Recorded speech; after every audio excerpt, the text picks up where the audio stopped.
En el invierno de 1837, la pequeña ciudad de Millbrook estaba a punto de ser testigo de secretos tan oscuros que incluso los más valientes se estremecerían. Nadie sospechaba que detrás de las paredes aparentemente santas del orfanato Santa Julia se escondía un horror inimaginable, donde 93 niños habían sido sacrificados bajo el manto de la devoción religiosa. Todo comenzó con un joven irlandés llamado O'Brien, quien decidió arriesgar su vida para salvar a un niño moribundo, ignorando que esta decisión lo convertiría en el blanco de fuerzas mucho más poderosas y despiadadas de lo que jamás habría imaginado. Al escapar del orfanato, O'Brien no huyó al azar, se dirigió directamente a la oficina del Dr. Whitmore, el único capaz de documentar el horror que había presenciado. El examen del médico reveló torturas sistemáticas durante semanas, posiblemente meses, hambre deliberada, cortes rituales y la administración de drogas que inducían visiones religiosas y sumisión. Lo más perturbador fue descubrir daños a los órganos internos, sugiriendo que alguien con conocimientos médicos realizaba experimentos en cuerpos vivos, siguiendo patrones medievales de purificación espiritual extrema. Whitmore documentó sus hallazgos y los compartió con colegas en Filadelfia y Nueva York, asegurando que la evidencia sobreviviera incluso si intentaban silenciarlo, y proporcionó a O'Brien un informe detallado para respaldar procedimientos legales. Sin embargo, el alcance de la influencia del orfanato se extendía más allá de Millbrook.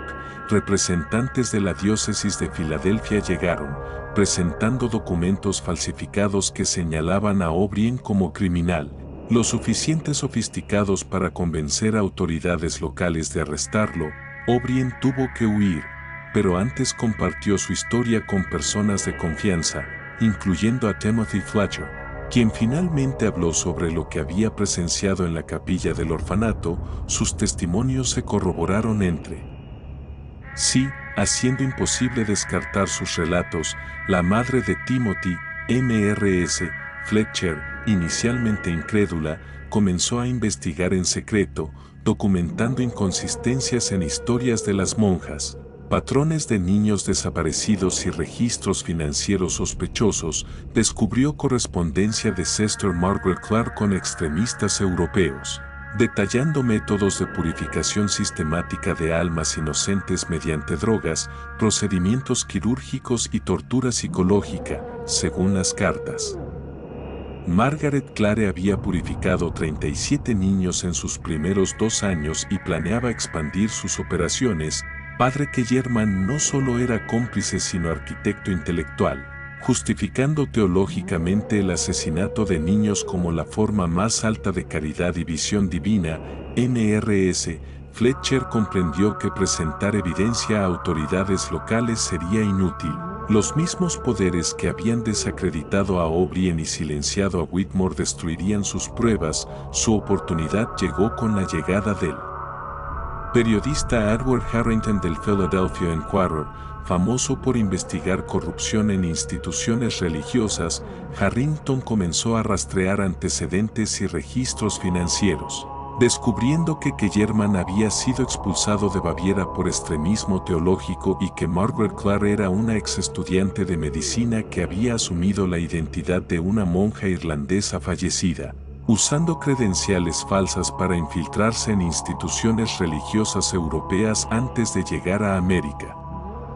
Los hallazgos financieros demostraban que grandes sumas se canalizaban a través del orfanato para fines ajenos al cuidado infantil.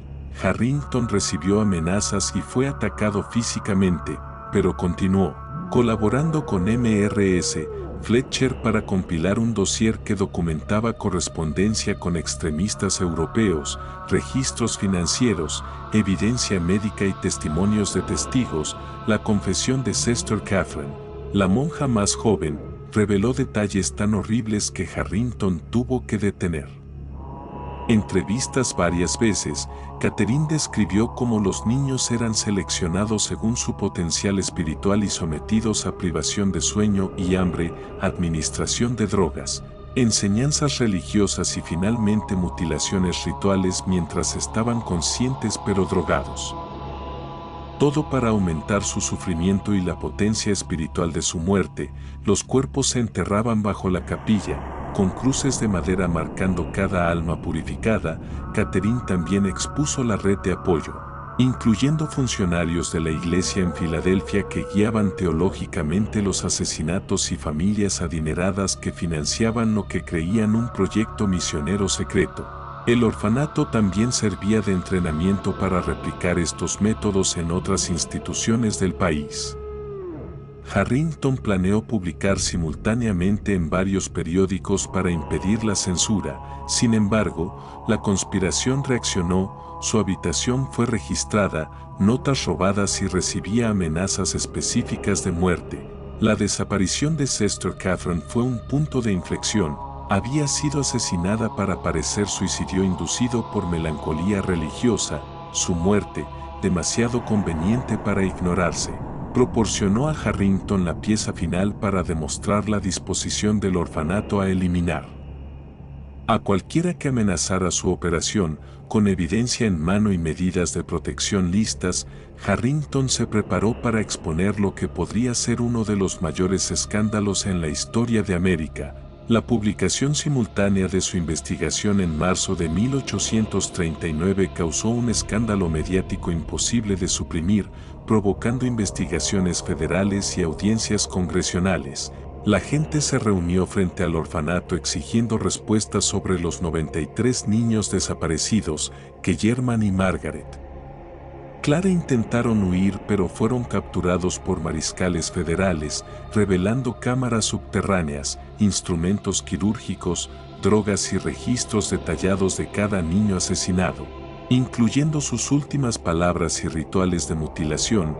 El diario de Clare documentaba su creencia en un experimento divino para determinar condiciones exactas para la santificación inmediata de las almas. La confesión de que German expuso la red de apoyo, funcionarios de la iglesia, familias adineradas y autoridades gubernamentales que participaron o encubrieron los crímenes, lo que llevó a juicios, renuncias y reformas. La exhumación confirmó la muerte de 93 niños, mostrando patrones de tortura sistemática y cruces talladas por Clare como monumentos a sus víctimas. Sobrevivientes escapados proporcionaron testimonios que confirmaban abusos físicos y psicológicos, describiendo cómo competían para ser purificados. El juicio de que German y Clare fue sensacional, resultando en condenas a muerte. La exposición del caso impulsó reformas legales, inspecciones obligatorias en orfanatos y regulaciones para proteger a niños vulnerables. La demolición del orfanato en 1887 cerró un capítulo de horror, mientras un memorial erigido en 1934 honra a los 93 niños. La historia sigue siendo estudiada como ejemplo de corrupción institucional y extremismo religioso, recordando que incluso las instituciones más poderosas pueden ser responsables si ciudadanos ordinarios buscan la verdad y justicia. La lección final: los niños murieron no por fuerzas sobrenaturales, sino por humanos que priorizaron creencias y comodidad sobre vidas inocentes. La comunidad aprendió sobre el precio de la ceguera voluntaria y la necesidad de vigilancia constante. Tras la caída de German y Margaret Clare, la ciudad de Millbrook intentó recomponerse, pero el eco de los horrores del orfanato Santa Julia persistía en cada callejón y edificio antiguo. Los sobrevivientes, dispersos y traumatizados, comenzaron a narrar sus experiencias a investigadores independientes y familiares, revelando patrones de abuso que antes habían pasado inadvertidos por décadas. Entre ellos estaba Eliza Thompson, quien con apenas 10 años había logrado escapar del sótano donde Clare realizaba sus rituales, escondiéndose durante días entre los escombros y aprendiendo a moverse sigilosamente sin ser detectada. Su relato detallaba la coordinación de los abusos, horarios estrictos, asignación de tutores para cada niño, destinado a vigilar y documentar su sufrimiento, y el uso de símbolos religiosos para manipular psicológicamente a los menores, haciéndoles creer que sus penas traían salvación a sus almas. Mientras tanto, Edward Harrington decidió continuar su investigación más allá de Millbrook, descubriendo correspondencias entre Margaret Clark y una serie de clérigos europeos que compartían métodos similares en orfanatos de Alemania, Francia y Bélgica, revelando que el caso no era un incidente aislado sino parte de una red transcontinental de experimentos sobre la inocencia y la obediencia. Harrington publicó un segundo informe, con gráficos detallados de patrones de abuso y mapas de conexiones entre instituciones, provocando temor y furia en comunidades de toda América y Europa. En respuesta, algunos líderes eclesiásticos intentaron desacreditar la publicación, alegando que las historias eran exageraciones sensacionalistas de un periodista obsesionado. Pero las pruebas forenses obtenidas por Whitmore y corroboradas por los testimonios de sobrevivientes eran irrefutables: marcas de tortura, registros médicos alterados y restos humanos cuidadosamente etiquetados confirmaban cada detalle. Entre los sobrevivientes, un grupo de adolescentes liderados por Elisa se organizó para documentar lo que había sucedido y protegerse mutuamente de represalias. Aprendieron a leer códigos ocultos en los informes y cartas de las monjas, descubriendo planes para replicar los abusos en instituciones vecinas.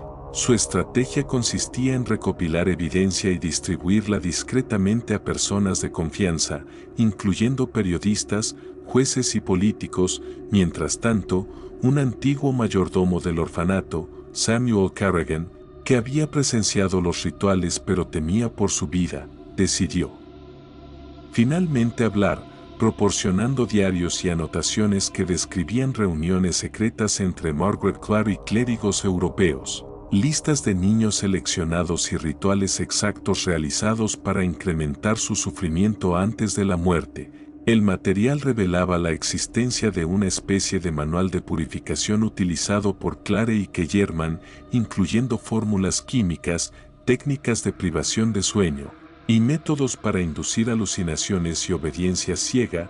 Harrington y los sobrevivientes entendieron que la magnitud del crimen era tal que solo una acción coordinada podía detener la expansión de la red.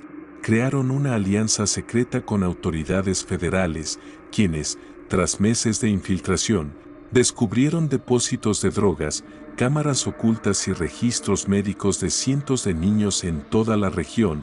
Algunos clérigos involucrados fueron arrestados en Alemania, Bélgica y Francia, y la evidencia permitió la cooperación internacional para desmantelar la red de experimentos religiosos. Los horrores que se destaparon incluían muertes provocadas por rituales de inanición prolongada, experimentos quirúrgicos sin anestesia, manipulación psicológica extrema y asesinatos ritualizados para purificar almas, siguiendo la lógica retorcida de Clare y sus cómplices. Historias de sobrevivientes como la de Elisa y otros jóvenes revelaban que aquellos que intentaban resistirse eran sometidos a humillaciones, aislamiento y tortura adicional, creando un ambiente de terror constante. El impacto social fue devastador, familias enteras se disolvieron, comunidades desconfiaron de instituciones religiosas, y el público comenzó a cuestionar la autoridad de la Iglesia en la educación y cuidado de niños.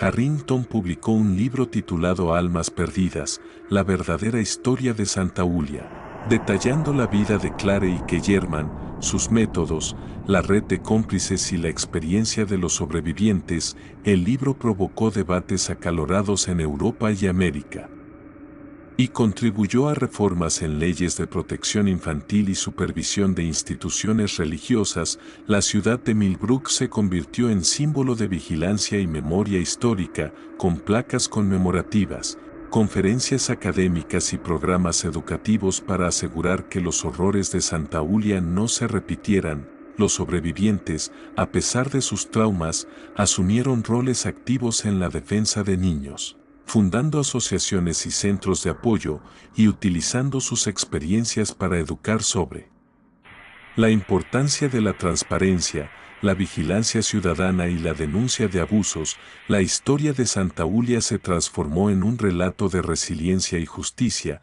demostrando que la exposición de la verdad, aunque dolorosa, puede prevenir que el mal prospere en silencio. Sin embargo, el legado de Clare y Kellerman dejó una cicatriz imborrable: los testimonios de niños muertos, los diarios de tortura y las cartas de conspiración permanecen como advertencia, recordando que la maldad puede esconderse bajo las fachadas más respetables, y que la vigilancia y la acción valiente de individuos ordinarios son fundamentales para impedir tragedias futuras. La investigación también reveló cómo la obsesión por el poder, la devoción mal entendida y la deshumanización de la inocencia pueden llevar a la sistematización del horror, y cómo incluso las instituciones que prometen protección pueden convertirse en instrumentos de asesinato y abuso cuando los principios morales son corrompidos por extremismo y secreto.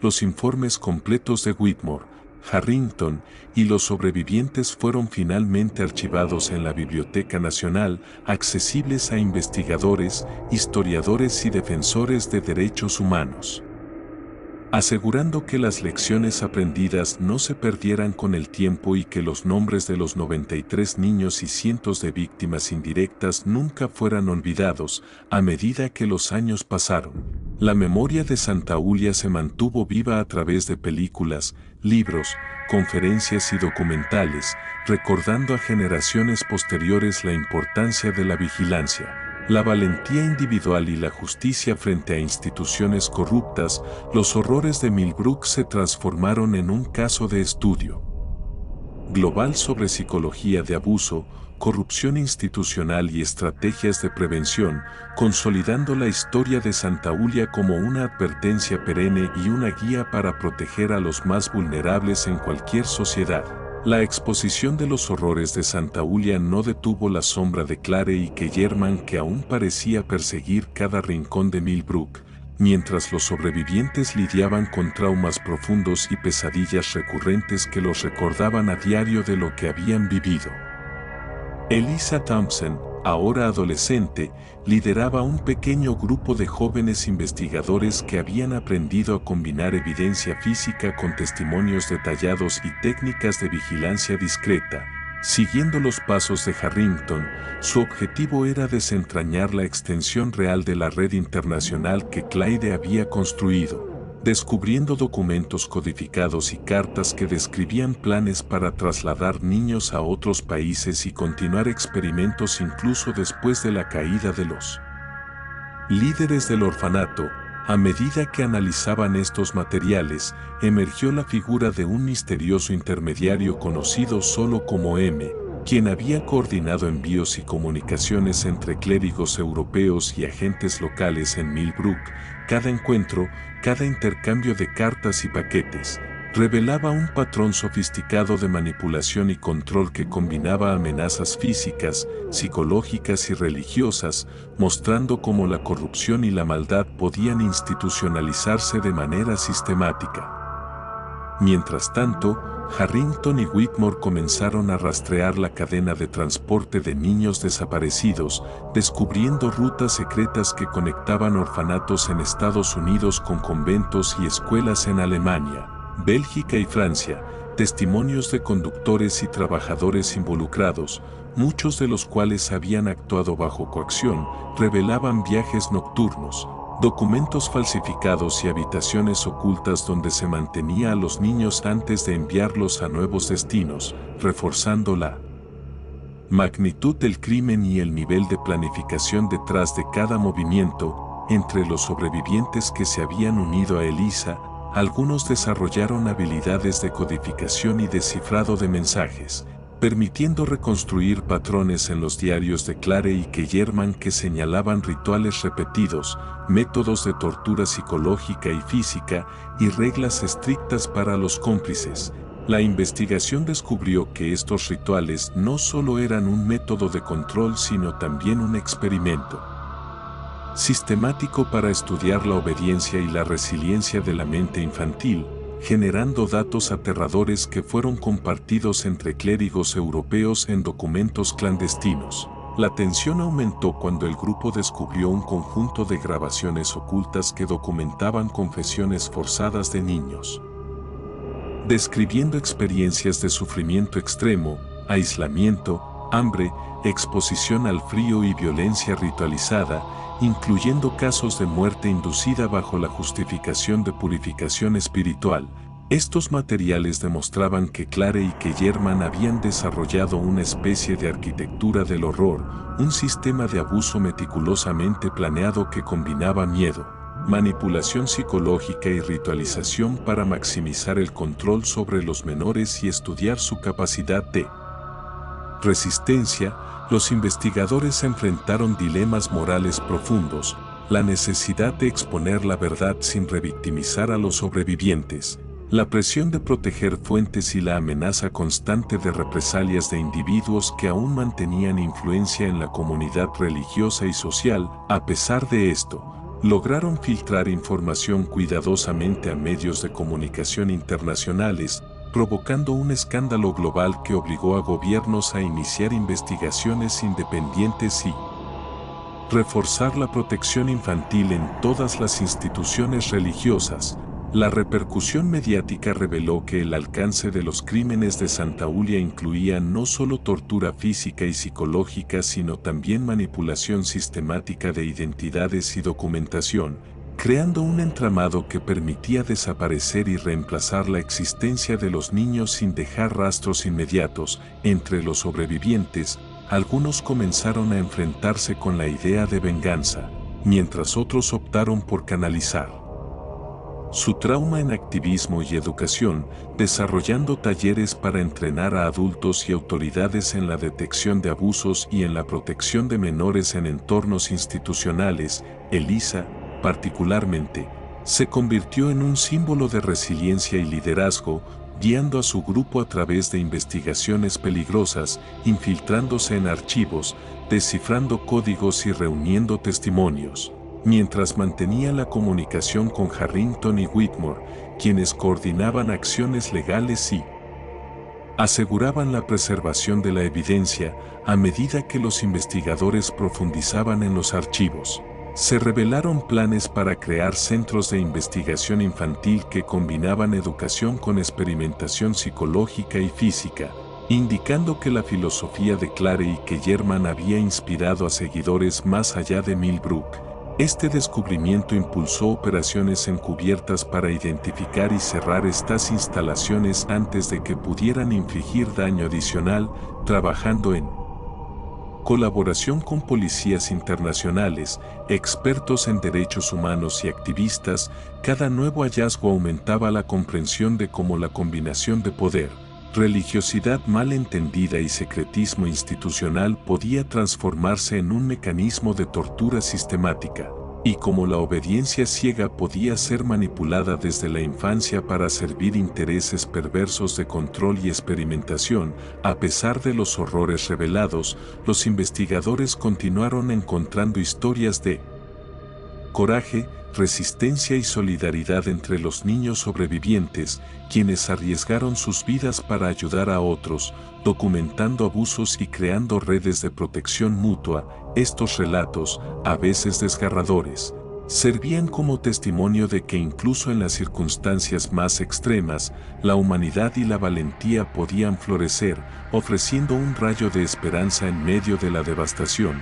Las autoridades involucradas en los juicios internacionales de los cómplices descubrieron que la red operaba con un nivel de sofisticación comparable a organizaciones criminales, incluyendo registros contables, comunicación cifrada y estrategias de evasión de la justicia, lo que hizo que los procesos legales fueran extremadamente complejos y prolongados. Sin embargo, la determinación de los sobrevivientes y de Harrington permitió que los responsables fueran llevados ante tribunales internacionales, siendo condenados por múltiples crímenes de lesa humanidad, asesinato, abuso infantil sistemático y conspiración internacional.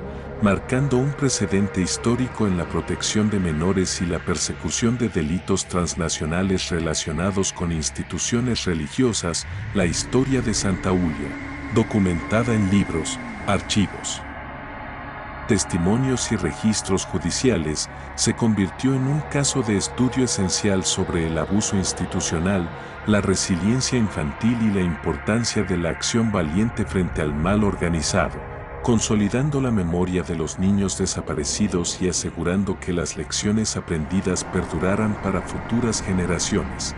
A medida que los sobrevivientes y Eliza Thompson profundizaban en la investigación de la red de Santa Ulia, comenzaron a emerger conexiones que apuntaban a individuos de alto perfil en política, religión y negocios internacionales, revelando un entramado de influencia y complicidad que había permitido que los crímenes se perpetuaran durante décadas sin ser detectados. La magnitud de lo que encontraron superaba cualquier previsión. Archivos codificados, listas de niños desaparecidos, contratos falsificados, cartas manuscritas entre sacerdotes europeos y líderes locales, y fotografías ocultas que documentaban rituales y torturas cuidadosamente planeadas. Cada descubrimiento traía consigo nuevas preguntas y aumentaba la presión sobre el equipo de investigación, que operaba en constante tensión debido a amenazas veladas, espionaje y el temor a que los perpetradores restantes eliminaran pruebas o incluso a testigos. Entre los documentos más perturbadores, hallaron planes de experimentación psicológica avanzada que describían cómo manipular la mente infantil para generar obediencia total y adaptar comportamientos específicos en distintos contextos sociales, un método que los autores justificaban como mejora espiritual y moral aunque implicaba tortura física y emocional sistemática.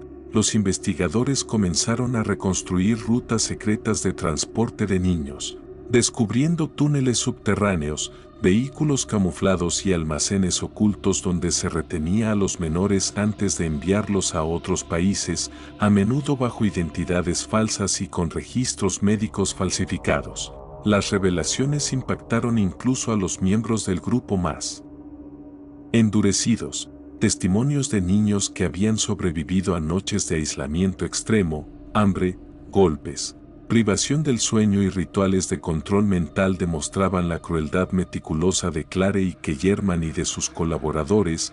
Eliza y su equipo utilizaron técnicas avanzadas de descifrado, análisis de documentos y rastreo digital para vincular a los responsables actuales con las acciones pasadas, descubriendo que algunos líderes religiosos aún mantenían poder dentro de la comunidad, ocultando sus vínculos con la red y manipulando percepciones públicas para evitar sospechas. En paralelo, Harrington trabajaba con agencias internacionales para organizar arrestos coordinados, asegurando que cada operación se realizara sin alertar a los cómplices aún activos, mientras Whitmore supervisaba la preservación y autenticación de pruebas clave que serían cruciales en juicios futuros. La tensión alcanzó un punto crítico cuando se descubrió un complejo en Europa Oriental, aparentemente abandonado, que funcionaba como centro de instrucción y entrenamiento para nuevos miembros de la red, incluyendo métodos de coerción psicológica,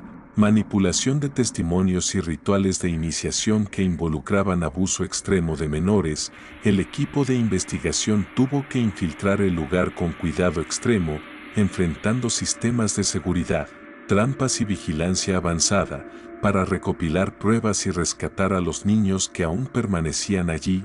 La operación no estuvo exenta de peligros. Hubo enfrentamientos con guardias y cómplices, momentos de escape casi imposible y la constante sensación de que cualquier error podría costar vidas, tanto de los investigadores como de los menores rescatados. Entre los archivos recuperados, hallaron cartas de arrepentimiento de algunos cómplices que habían sido forzados a participar, describiendo cómo el miedo, la manipulación y las amenazas a sus propias familias les obligaban a colaborar, pero también cómo algunos habían encontrado formas de ayudar clandestinamente a los niños. Estos testimonios fueron clave para entender el funcionamiento interno de la red y para la estrategia legal posterior, demostrando que la culpabilidad podía ser matizada por la coerción, pero que la planificación sistemática y la intención de causar daño permanecían claras. A medida que la evidencia se acumulaba, los medios internacionales comenzaron a cubrir la historia, exponiendo al mundo la magnitud de los crímenes de Santaulia, generando indignación global y presión para sanciones inmediatas y reformas en instituciones religiosas y educativas. La exposición mediática, sin embargo, también generó peligros, amenazas directas a Eliza, Harrington y Whitmore, intentos de sabotaje de archivos y campañas de difamación diseñadas para desacreditar su trabajo y proteger a los responsables aún libres. En medio de este caos, surgieron historias de coraje extraordinario. Niños que habían sobrevivido a años de abuso compartieron relatos de resiliencia, ayudaron a documentar hechos y sirvieron como testigos clave en los juicios internacionales, demostrando que incluso en las circunstancias más oscuras, la humanidad podía prevalecer.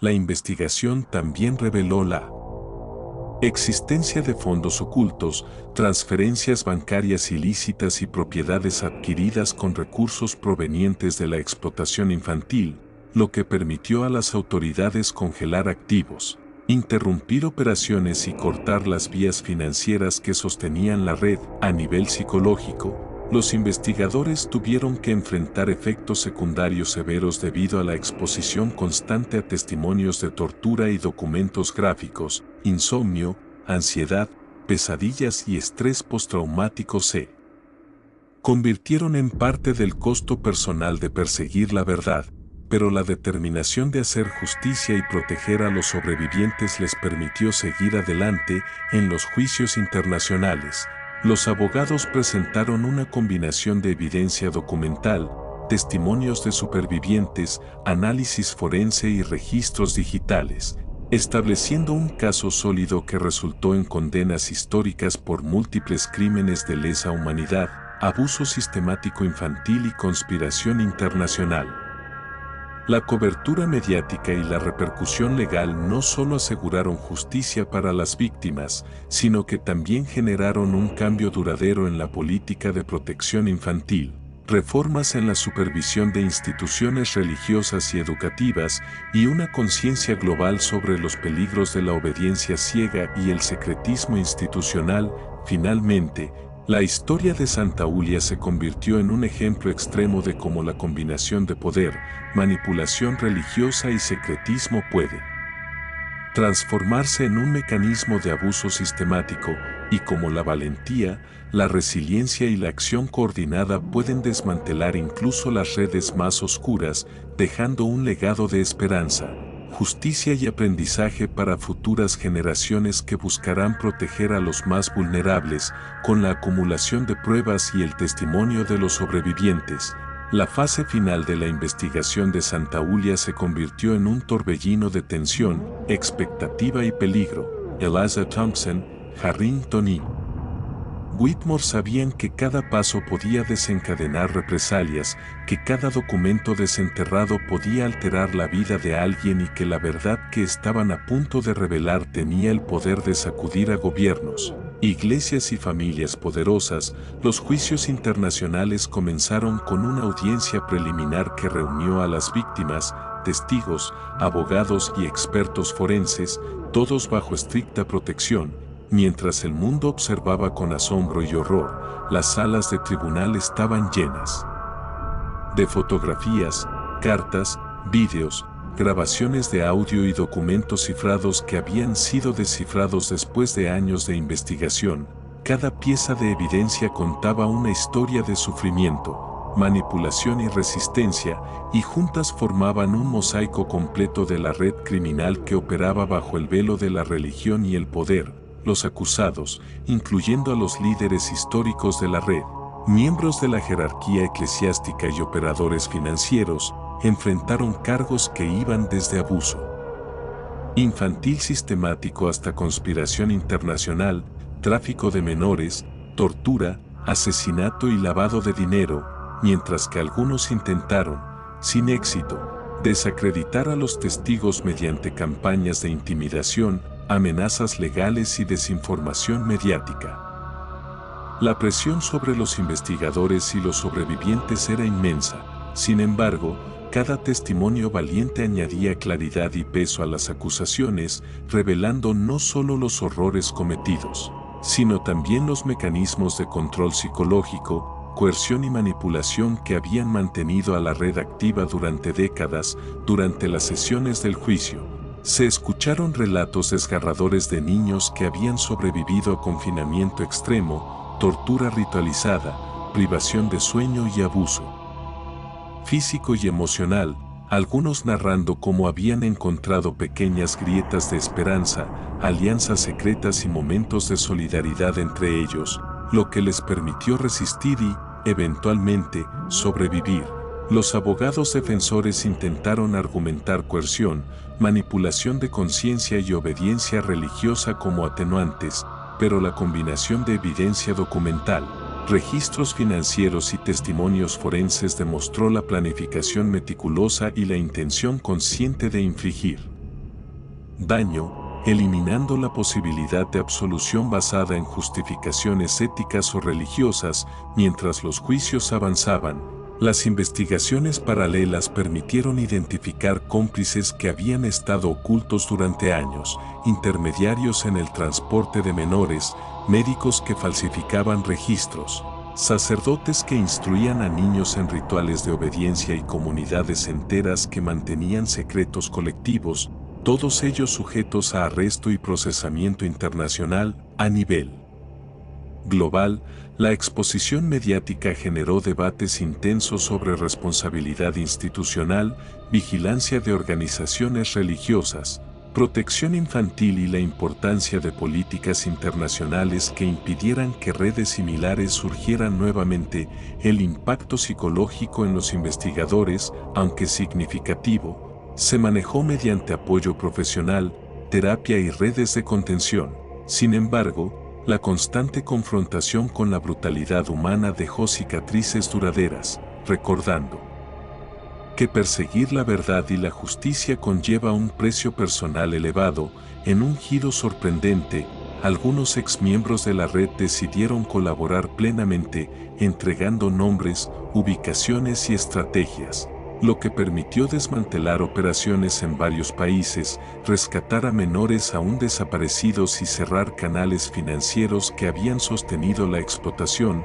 La sentencia final fue histórica: múltiples cadenas perpetuas, penas de décadas adicionales, confiscación de activos y la creación de programas de reparación para las víctimas, incluyendo atención psicológica, reintegración social, educación y apoyo legal.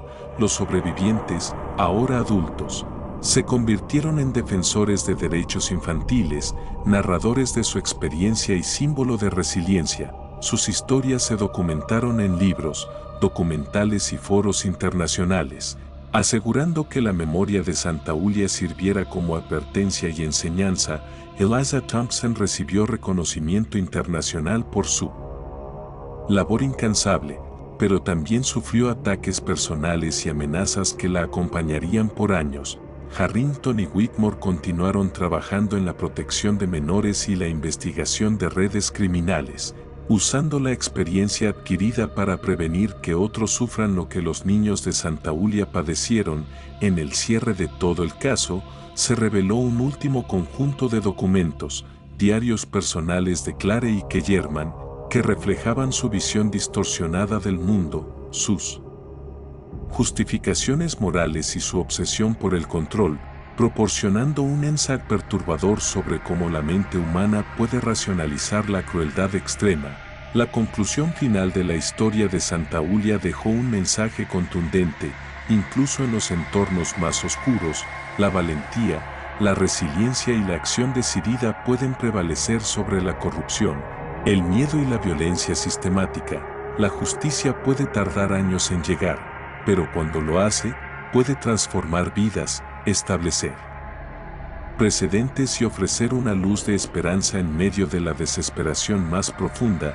La memoria de los afectados se mantuvo viva gracias a programas educativos, iniciativas de protección infantil, campañas de concienciación y la insistencia de los supervivientes de contar la verdad, garantizando que futuras generaciones comprendan la importancia de la vigilancia, la empatía y la defensa de los más vulnerables. La historia de Santa Ulia, con todos sus horrores y su resolución, se convirtió en un referente internacional de cómo enfrentar redes criminales transnacionales, cómo documentar y preservar evidencia, y cómo el valor de unos pocos puede cambiar el destino de muchos, demostrando que, aunque el mal puede crecer bajo la sombra del secreto, la justicia y la humanidad pueden encontrar su camino para prevalecer.